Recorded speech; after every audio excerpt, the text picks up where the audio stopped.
Gospodine Barbier, evo zahvaljujem što imate malo vremena za naše gledatelje i čitatelje. Kako vi gledate na ove promotivne nastupe hrvatskih gastronoma, somelijera, kuhara? Kao prvo, ja ne bih rekao da je to samo promotivno u onom izravnom smislu. Ovakve manifestacije kao Dioklecijanova amfora sa sobom nose zapravo i inovaciju u gastronomiji, a isto tako inovaciju u shvaćanju pripreme tradicionalnih namirnica dalmatinskih u suvremenom kontekstu.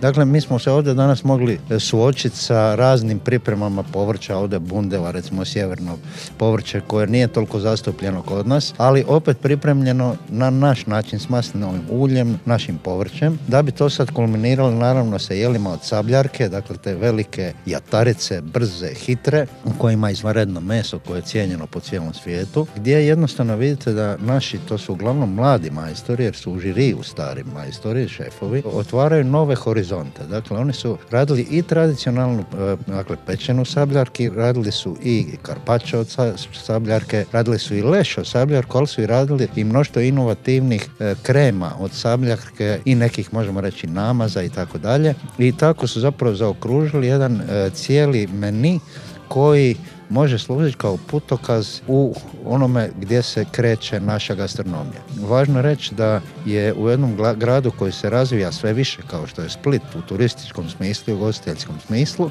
ovo dobro da mladi kuhari vide što će u svojim restoranima sebi sami moći dopustiti u kreativnom smislu. To znači ničega previše, a svega dovoljno i u okusnom i u mirisnom smislu. Veljko, recite nam što vam iskustvo govori, koliko su naši kuhari cijenjeni u ovim mediteranskim i europskim regijama?